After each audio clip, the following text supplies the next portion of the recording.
Greetings, me again. Now, my last video, I talked about the concepts of the Cthulhu mythos. Got a little bit into the gaming, just generally attitude, concepts, things like that.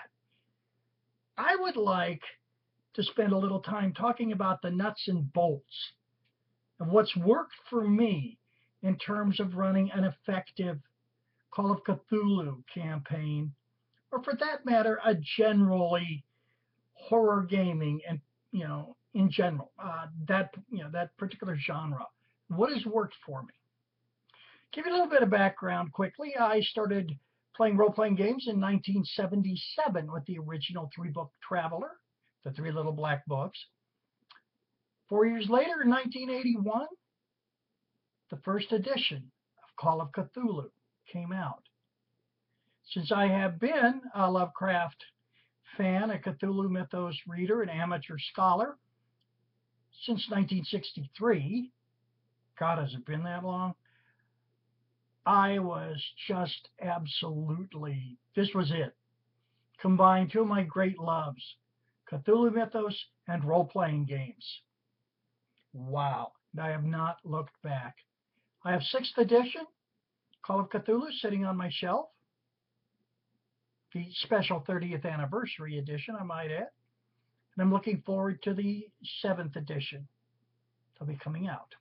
But now, onward to the nuts and bolts. Okay, let's start. Group size. How many players? Okay, that's going to depend a lot on what you want to do. Now, for a horror investigation campaign, I found that from 1 to 4 players is about it, with 4 being the upper limit. It gives a sense of intimacy. It gives a sense of the little group contesting against great and evil forces. It also helps with if you're doing a heavyweight, intricate investigation, because you're also going to find it moves a little quicker, just in terms of actual time. Obviously, it's easier to handle 2 people sitting around a gaming table than it is to handle 6. Just from the sheer aspect of physically giving information, allowing people to respond, roll dice, what have you. If you're working on the horror adventure or comedy, Buffy the Vampire Slayer being a very good example of that. In fact, about the best example that I can think of. Then you probably want a larger group. After all, it is all about the Scooby Gang. The Buffy role-playing game is an excellent game. I have run a campaign of it. I had at least 5 players. It varied. The group kind of went up and down a little bit. But this worked well because this gave the feeling of the Scooby Gang, which is what you got, the vibe you got from the TV show. It worked and worked well. Now, the 3rd level, and mind you, the first 2 are private games. I mean, we played them at my place, or we played them up at University of South Florida, etc., etc.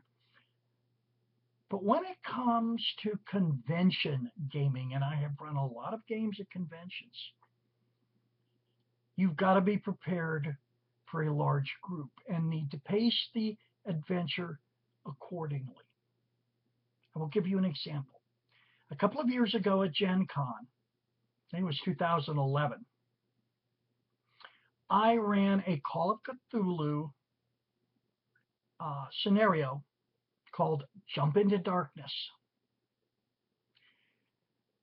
It was World War II. It took place in England in October of 1942. In fact, October 31st, 1942.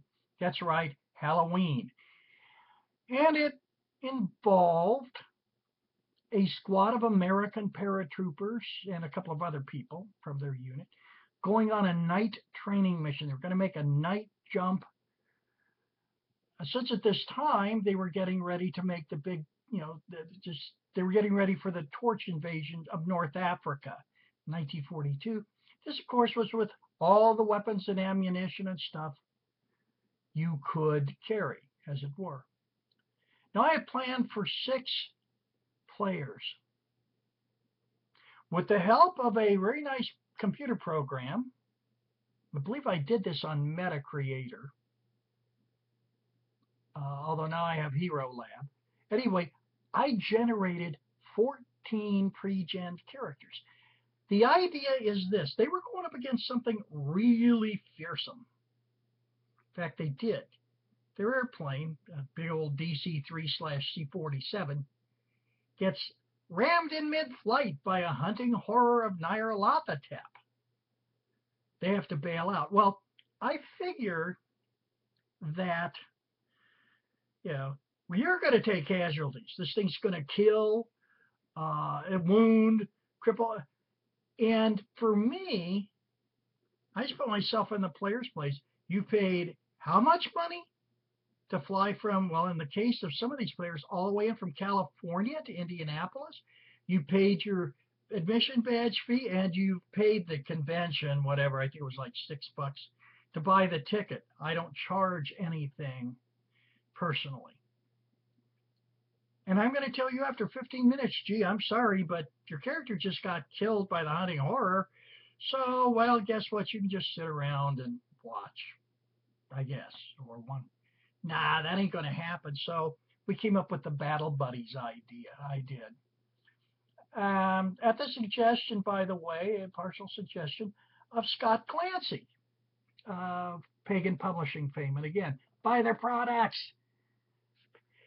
paganpublishing.com.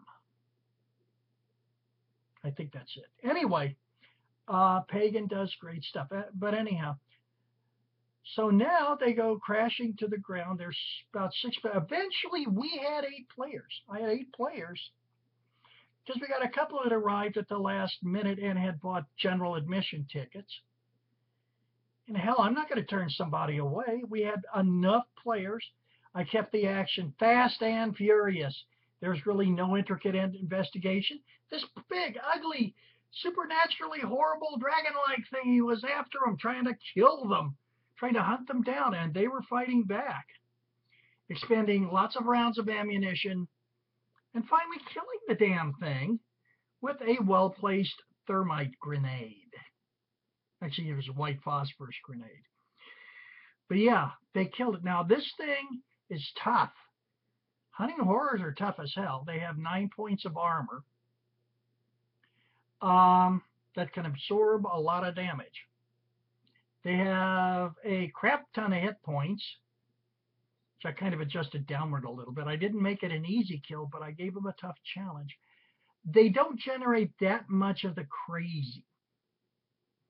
Trust me, when you're out there, the last thing on earth you want is for the guy with the light machine gun to go nuts. Oh, crap. But the idea was everybody had a very good time, which I'm glad of because that's my whole purpose. I am an entertainer as far as I'm concerned. When I run games so that people are having a good time, they've enjoyed themselves.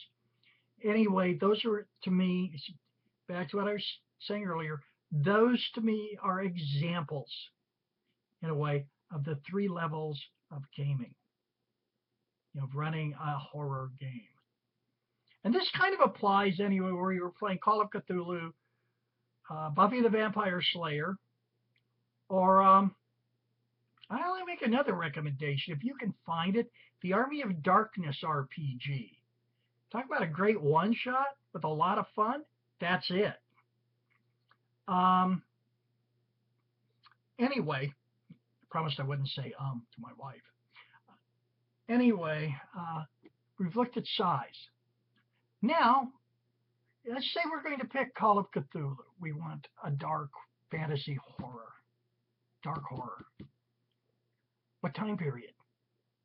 Right now, there are supplements out for Call of Cthulhu that cover ancient Rome, that's Cthulhu Invictus. The Dark Ages, around 1000 AD, that's Cthulhu Dark Ages. The Victorian era is Cthulhu by Gaslight. I understand there's one out that covers the 1950s. I think that's Atomic Cthulhu. And then we have World War II, Octon Cthulhu, and modern day Cthulhu, Delta Green. So you've got a variety of time periods to work in. That should be your first. And talk it over with your prospective players. What time periods do they like? You know, if you get the classic, well, I don't really care. Just I'm going to enjoy whatever. Okay, pick one then that you like. Pick one that you're familiar with, that you could provide a lot of background details. Now, we've discussed that. We've already covered group size. Let's say you're saying, okay, I'll take from 4 to 6 players.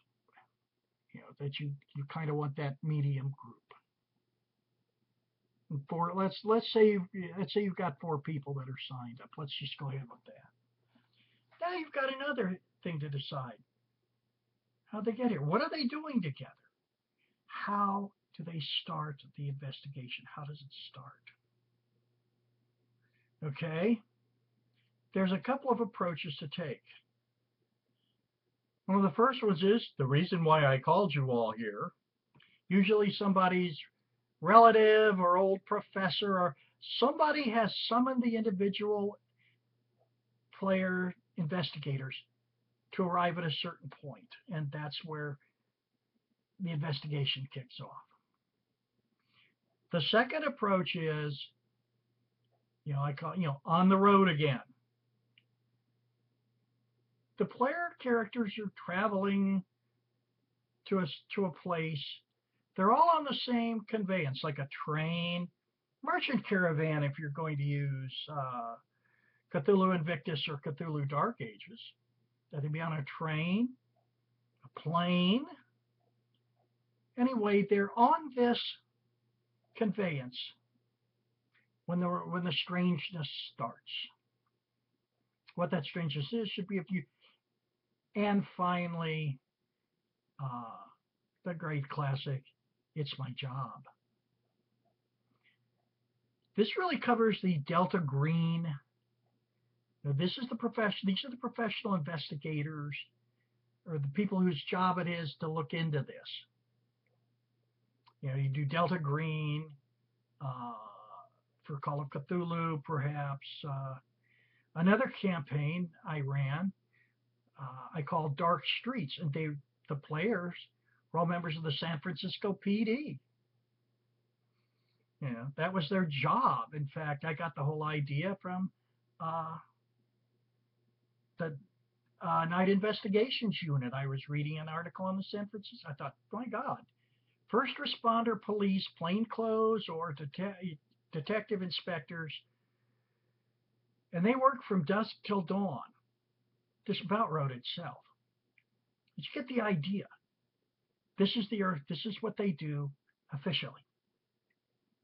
Okay.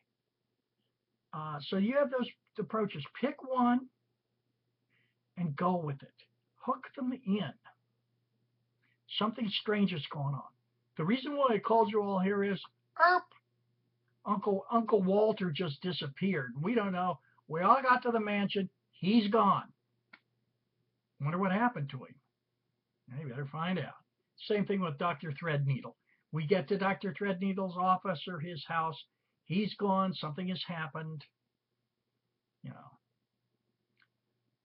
And also, in that first adventure, you should give them a minor mythos thing, a minion of some sort. There's plenty of them.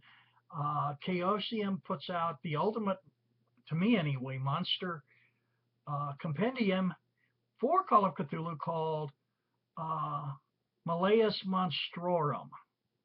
Gotta probably butchered that up, but I cannot recommend it highly enough. There's also plenty of various and sundry critters running amok in the various Call of Cthulhu supplements and Call of Cthulhu basic rules. You could have them face down cultists, human cultists who are imminently killable. Yes, I am a high priest of great Cthulhu. Really? I have the power of ancients. I got a 45 automatic, sucker. Pow! Or I've got a broadsword, ye varlet. Whatever. The idea is you get them into it so they realize the opposition's going to be pretty fierce. Okay. Now you've got them into it. Another way that happens, once you've gotten into it, is kill off a favored NPC. Oh, well, what happened to Margaret that used to work in the bookstore? Something killed her and stole a book. That also gets, this is, quite possibly a way even to hook them in initially if they were all, patrons of the bookstore. But it does remind them as well that the opposition is fierce. Indeed. Now the other big item is clues and getting them. There is another Cthulhu Mythos adventure rule set out called Trail of Cthulhu. Now they use a mechanic. I'm not 100% familiar with it because, quite frankly, I haven't really read it, where you just supposedly activate a skill and a clue is handed to you, given to you. What you do with it afterwards is up to you. I like that. I would prefer not to make, I would recommend you do not make vital clues dependent on a die roll.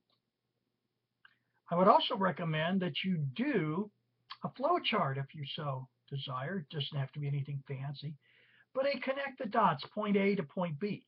How do we do this? This is how you get here. And if it's a vital clue, make sure there's more than one way to get to that clue. Don't just have it that you have to go to the bookstore and talk to poor Margaret, only she's already dead because you didn't get there in time. Perhaps she sent a letter. Perhaps there's a package. Who knows?